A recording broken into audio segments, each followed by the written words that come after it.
Hello students, welcome to DK fish point. आज हम लोग करंट इलेक्ट्रिसिटी यूनिट के अंतर्गत बहुत ही इम्पोर्टेंट टॉपिक पर चर्चा करने जा रहे हैं। यह टॉपिक है व्हीटस्टोन ब्रिज। व्हीटस्टोन ब्रिज क्या है, इसके बारे में जानेंगे और व्हीटस्टोन के अंतर्गत किस टर्म्स को यूज किया जाता है, अर्थात इसकी आवश्यकता क्यों है, इसके बारे में जानेंगे। और यह व्हीटस्टोन ब्रिज के दो अवस्थाओं के बारे में अध्ययन करेंगे, जिसमें एक होगा बैलेंस्ड, एक होगा अनबैलेंस्ड। अर्थात व्हीटस्टोन ब्रिज की दो अवस्थाओं की चर्चा करेंगे, एक संतुलित अवस्था की और एक असंतुलित अवस्था की। लेकिन आज के टॉपिक में हम लोग पहले संतुलित अवस्था के बारे में स्टडी करेंगे। लेकिन संक्षिप्त जानकारी दे दें कि व्हीटस्टोन ब्रिज का आविष्कार 1842 ईस्वी में इंग्लैंड के प्रसिद्ध वैज्ञानिक प्रोफेसर व्हीटस्टोन ने किया था और उन्होंने इस आविष्कार के तहत अर्थात व्हीटस्टोन के माध्यम से प्रतिरोध का मापन किया था। यानी यूँ कहें कि व्हीटस्टोन ब्रिज के माध्यम से क्या किया जाता है, किसकी प्राप्ति होती है, अर्थात इसका उपयोग क्या है, तो हम कह सकते हैं कि व्हीटस्टोन ब्रिज सिद्धांत के आधार पर अज्ञात प्रतिरोध को ज्ञात किया जाता है। इसमें जब हम लोग संतुलन की अवस्था पढ़ेंगे तो उसमें संतुलन की अवस्था के लिए कंडीशन प्राप्त होते हैं, शर्त प्राप्त होती है, और उस शर्त में सिर्फ और सिर्फ प्रतिरोध होती है। और उस प्रतिरोध में 4 प्रतिरोध का कंडीशन आता है और उसमें से यदि 3 प्रतिरोध मालूम हो तो चौथा प्रतिरोध का मान आसानी से ज्ञात हो जाता है। लेकिन व्हीटस्टोन ब्रिज में मैंने बताया कि 2 अवस्था होती है, संतुलन की अवस्था और असंतुलन की अवस्था। तो संतुलन की अवस्था में क्या होता है, किस रूप में होता है? तो संतुलन की अवस्था में प्रतिरोधों को इस तरह से जोड़ा जाता है कि उसमें लगे गैल्वेनोमीटर में धारा प्रवाहित ना हो। तो प्रश्न उठता है कि आखिर वह जोड़ने की स्थिति होगी क्या, कैसे जोड़ेंगे?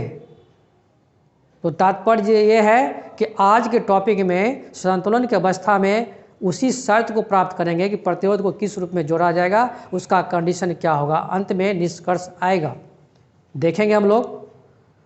लेकिन आगे टॉपिक पर आने से पहले हम ये बता दें कि इस प्रूफ को पढ़ने से पहले आप करंट इलेक्ट्रिसिटी से संबंधित आप पहले पिछले वीडियो को जरूर देख लें, क्योंकि उसमें इस प्रूफ से संबंधित किर्चहॉफ के नियम को समझाया गया है, जिसमें किर्चहॉफ के नियमों की इसमें उपयोगिता है। उसके नियम के बगैर यह प्रूफ संभव नहीं है, क्योंकि एग्जाम में भी जब पूछता है क्वेश्चन तो उसमें इस तरह से होता है कि किर्चहॉफ के नियमों को लिखें और इसके आधार पर व्हीटस्टोन ब्रिज के संतुलन की अवस्था को प्राप्त करें। तो क्लियर है कि इसमें किर्चहॉफ के नियम लागू होंगे। तो इसको समझना जरूरी है कि किर्चहॉफ का नियम क्या है, उसमें क्या समीकरण प्राप्त होते हैं। तो उम्मीद करते हैं कि आप जरूर देखेंगे और आगे हम चर्चा करेंगे सिर्फ और सिर्फ आज व्हीटस्टोन ब्रिज के बारे में, संतुलन की अवस्था के बारे में। किंतु टॉपिक पर आने से पहले वैसे स्टूडेंट जो अभी तक हमारे चैनल को सब्सक्राइब नहीं किए हैं तो प्लीज़ पहले इस चैनल को सब्सक्राइब कर बेल आइकन को दबाएं, जिससे कि आगे आने वाली सभी वीडियो का नोटिफिकेशन आपको मिलता रहेगा। व्हीटस्टोन के संतुलन की अवस्था को पढ़ने से पहले हम लोग व्हिटस्टोन की परिभाषा को एक बार समझ लेते हैं। व्हिटस्टोन की परिभाषा के अंतर्गत हम इस प्रकार कह सकते हैं कि यदि चार प्रतिरोधों को चतुर्भुज ABCD के भुजा के रूप में जोड़ा जाए और दो सम्मुख बिंदुओं के बीच में एक गैल्वेनोमीटर और शेष दो सम्मुख बिंदुओं के बीच एक सेल को जोड़ दिया जाए तो इस प्रबंध को व्हिटस्टोन ब्रिज कहा जाता है। इसे एक बार फिर से सुने।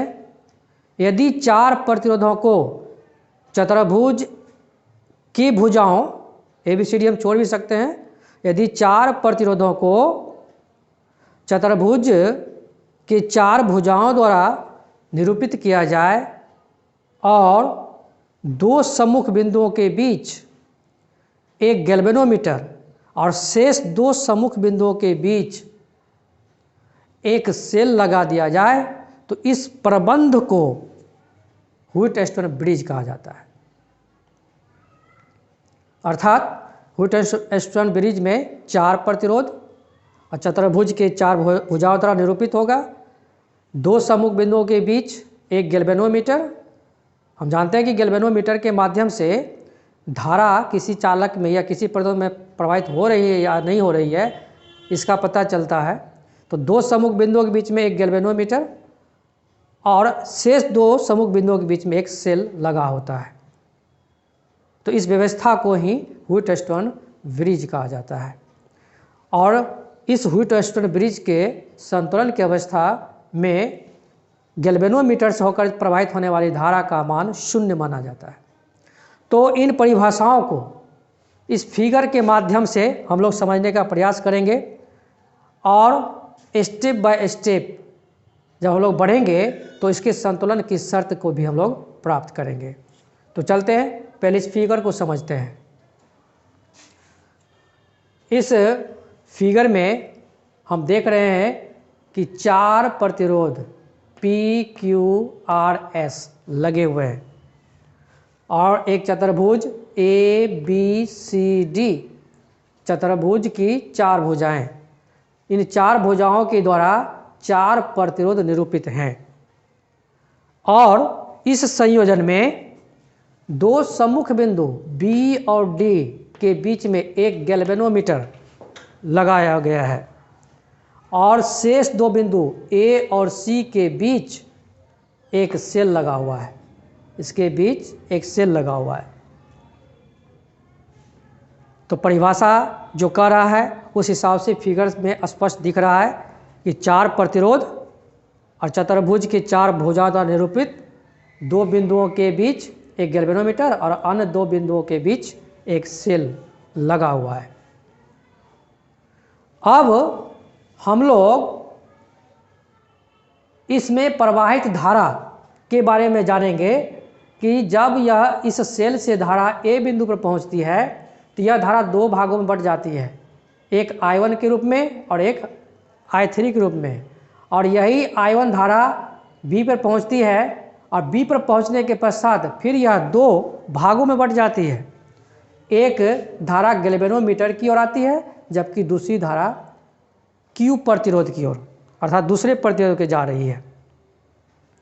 ठीक उसी तरह से नीचे वाले भाग में धारा I3 चलती है जो पहले R में प्रवेश करती है, फिर यह D बिंदु पर जब आती है तो इस I3 धारा के साथ साथ गैल्वेनोमीटर से आने वाली धारा का भी मान जुट जाता है और फिर यह I4 के रूप में S प्रतिरोध में प्रवेश करती है और पुनः A में प्रवेश करने वाली धाराएं इन प्रतिरोध से होते हुए अंतोगत्वा C बिंदु पर पहुंच जाती है।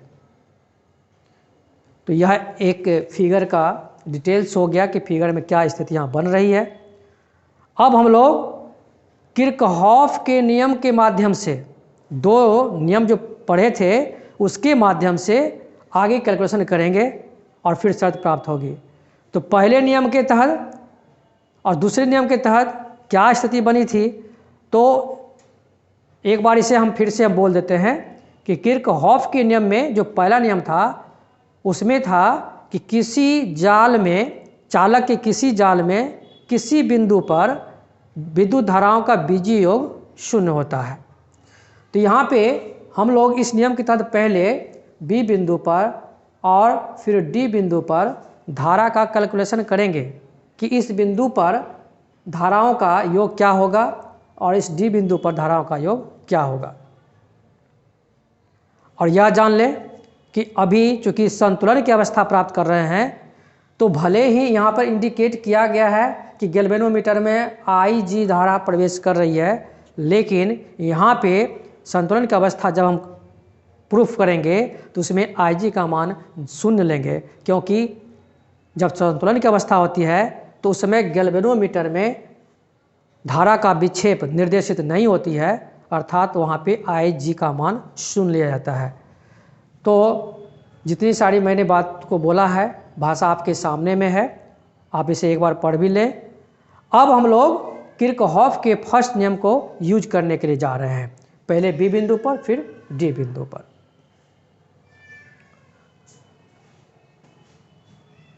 तो बी बिंदु पर जो मान होगा तो हम देख रहे हैं यहाँ पर I1 धारा पहले बी पर पहुँचती है और यह 2 भागों में बढ़ जाती है। तो हम यहाँ लिख सकते हैं I1 equal IG plus I2, IG plus I2, क्योंकि I1 धारा ही पहुँच रही है और ये 2 भागों में बट रहा है तो स्वाभाविक है कि ये दोनों धारा मिलकर के I1 के बराबर होगा। बट IG इक्वल 0, मैंने पहले ही बताया संतुलन की अवस्था में IG का मान 0 लिया जाता है। तो IG इक्वल 0, जब IG 0 हो जाएगा तो इसमें IG का मान पुट करेंगे तो प्राप्त होगा I1 इक्वल I2। इसको हम इक्वेशन फर्स्ट सपोज करेंगे।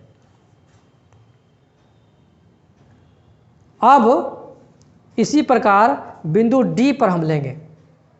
D पर प्राप्त मान क्या होगा, तो D पर धारा पहुंच रही है एक धारा I3 और एक धारा मिलेगी IG।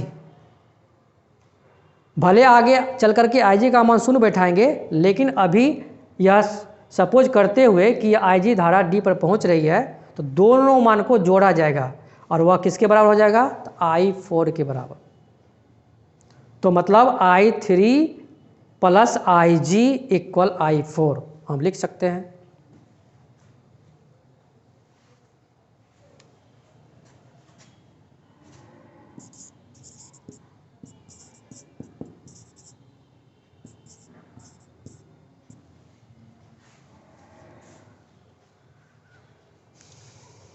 क्या लिखेंगे, तो लिखेंगे यहाँ पर I3 plus IG equal I4,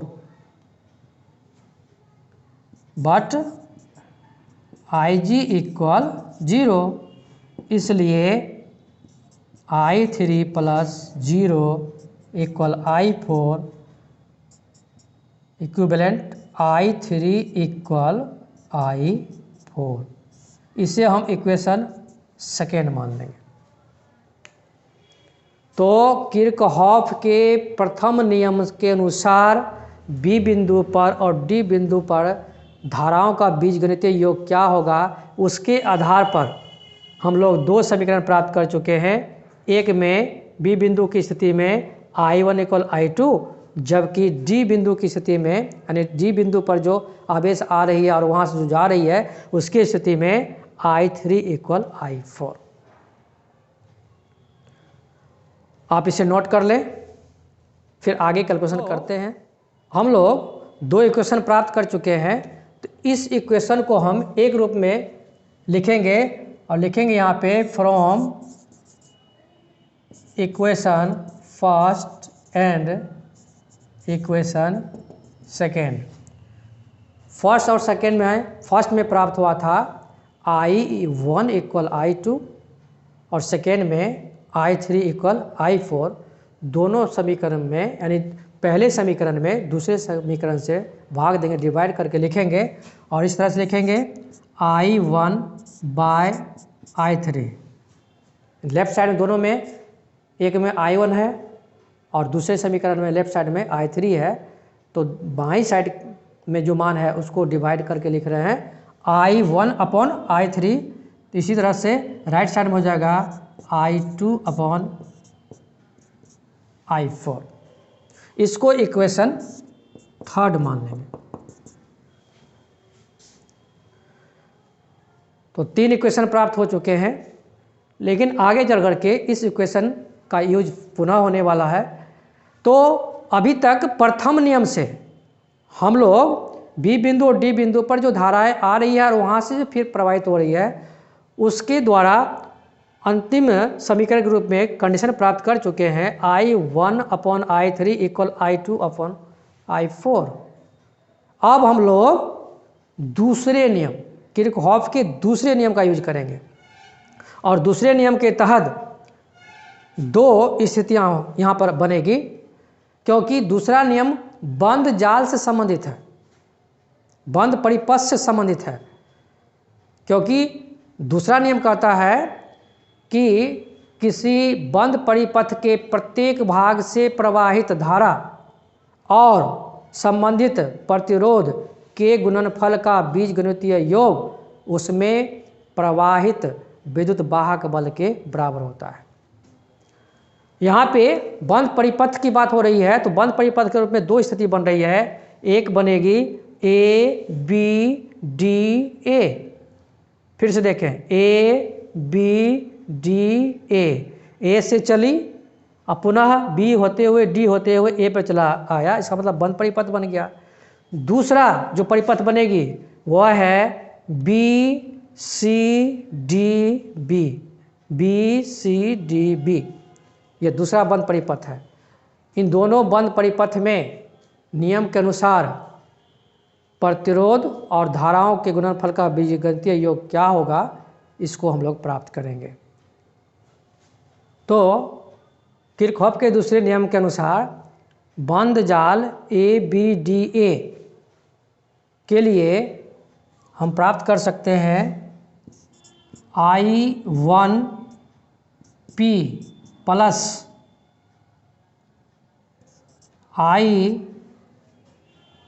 IG galvanometer में प्रवाहित धारा और कैपिटल G उसका प्रतिरोध रेसिस्टेंस के रूप में दिखाया गया है। माइनस इसलिए कि यह भाग एक तरह से विपरीत दिशा की ओर जा रही है इसके संदर्भ में, इसलिए इसका मान नेगेटिव लिया जाएगा। I3 इंटू R इक्वल 0, शून्य इसलिए क्योंकि संतुलन की अवस्था प्राप्त हो रही है और गैल्वेनोमीटर में विक्षेप शून्य माना गया है, इसलिए यहाँ पर विद्युत वाहक बल को भी शून्य के रूप में ही लिखा जाएगा। और यहाँ पर लिखेंगे बट IG इक्वल 0। जब IG का मान 0 हो गया तो ये पूरा भाग 0 हो जाएगा। तो हम प्राप्त समीकरण में लिख सकते हैं I1P minus I3R equal 0। Minus term right side जाएगा तो प्लस में हो जाएगा और लिख सकते हैं I1P इक्वल I3R। अब इस I3 को हम लेफ्ट साइड में लाएंगे और P को राइट साइड ले जाएंगे और प्राप्त होगा I1 by I3 equal R by P। इसको हम इक्वेशन 4 सपोज करेंगे। तो इस प्रकार बंद जाल ABDA के लिए इक्वेशन हमें लास्ट में प्राप्त हो गया I1 by I3 equal R by P। ठीक इसी प्रकार बंद जाल BCDB के लिए किरचॉफ के दूसरे नियम से रिजल्ट प्राप्त करेंगे और इसमें प्रतिरोध के रूप में एक आ जाएगा Q जिसमें I2 धारा प्रवाहित हो रही है, एक I4 जिसमें प्रतिरोध S है और एक गैल्वेनोमीटर जिसमें धारा IG सपोज किया गया है। तो पहले इसे नोट कर लें। इसी प्रकार बंद जाल BCDB के लिए किरचॉफ के दूसरे नियम से हम लिख सकते हैं I2 into Q minus IG into G minus I4 into S equal 0।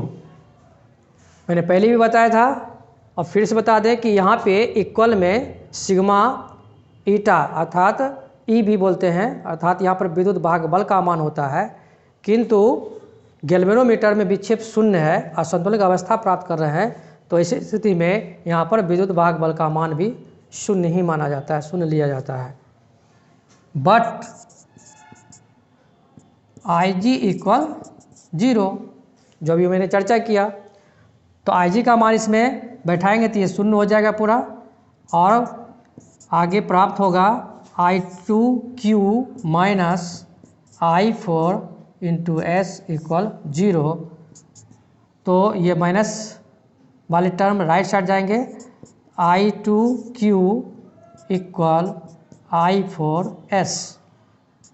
इसे इक्वेशन के रूप में तब्दील करेंगे, I4 नीचे आएगा, इस साइड लेफ्ट साइड लाएंगे, Q को राइट साइड ले जाएंगे, तो I2 upon I4 equal S by या S अपॉन Q। इसे हम इक्वेशन 5 सपोज करेंगे। तो अभी तक 5 इक्वेशन प्राप्त हो गए।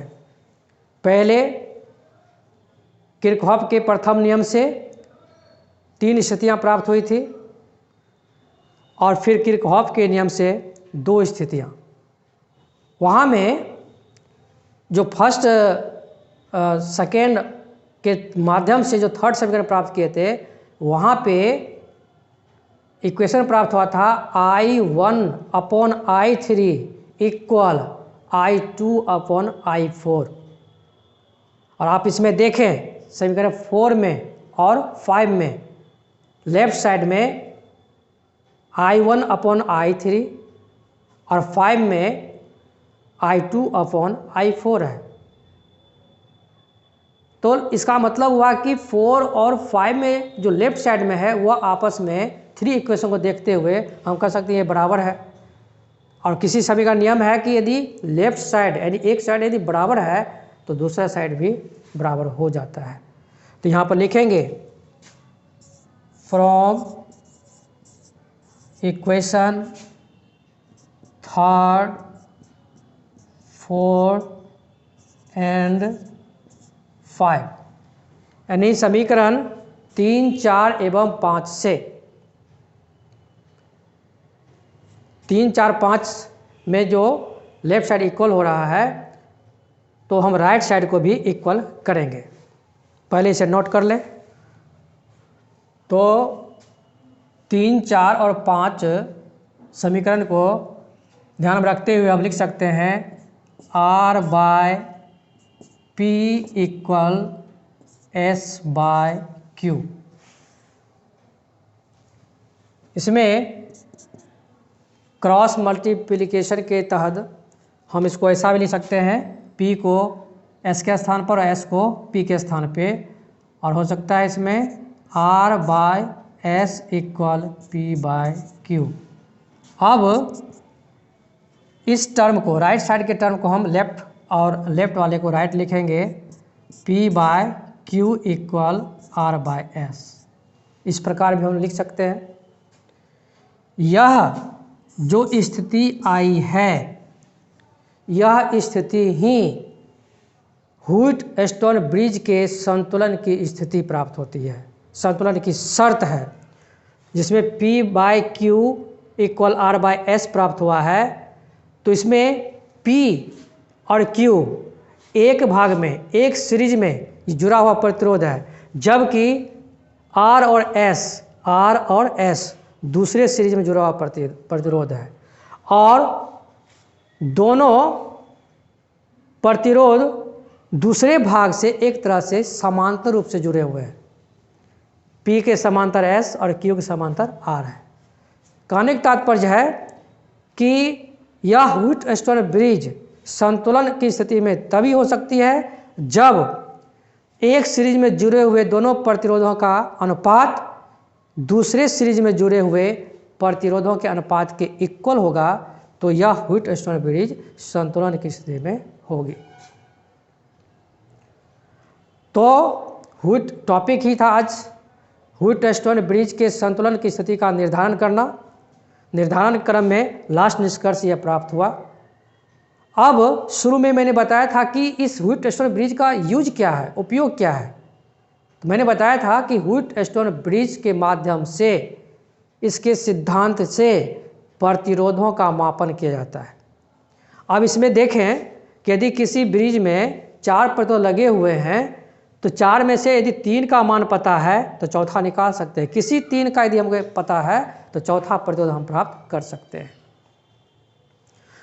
तो आज के टॉपिक में हम लोग किरचॉफ के नियम के माध्यम से व्हीटस्टोन ब्रिज के संतुलन की स्थिति का निर्धारण किया। उम्मीद करते हैं कि आपको समझ में आई होगी। और सबसे पहली बात कि चूंकि इसमें बहुत सारे मैटर हैं और इस मैटर को बोर्ड पर चूँकि स्पेस की कमी के कारण बार बार इसे साफ किया गया, तो इसके कारण बोर्ड पर पहले जो मैटर लिखा गया था वो सामने में नहीं था। इसलिए इस व्यंजक को पढ़ने के क्रम में सबसे पहले आप लोग कॉपी और कलम साथ रखें और स्टेप बाय स्टेप अपने कॉपी पे नोट करते जाएं, जिससे कि वह इक्वेशन सारे आपके सामने रहेंगे। और जब चर्चा होगी कि इक्वेशन 1 से या 2 से 3 से आपके सामने में रहेगा और समझने में आसानी होगा। तो स्टूडेंट्स, यह टॉपिक बहुत ही इम्पोर्टेंट है, परीक्षा के दृष्टिकोण से बहुत ही इम्पोर्टेंट है। ये बार बार पूछा जाता है, इसे बोर्ड मॉडल भी क्वेश्चंस कहा जाता है। इसलिए आप इसकी बेहतर तैयारी कर लें, जिससे आपके लिए परीक्षा उपयोगी सिद्ध होगा। तो इस वीडियो को आप लोग यदि पसंद किए, अच्छा लगा तो अच्छे से ज़रूर शेयर करें, लाइक भी करें।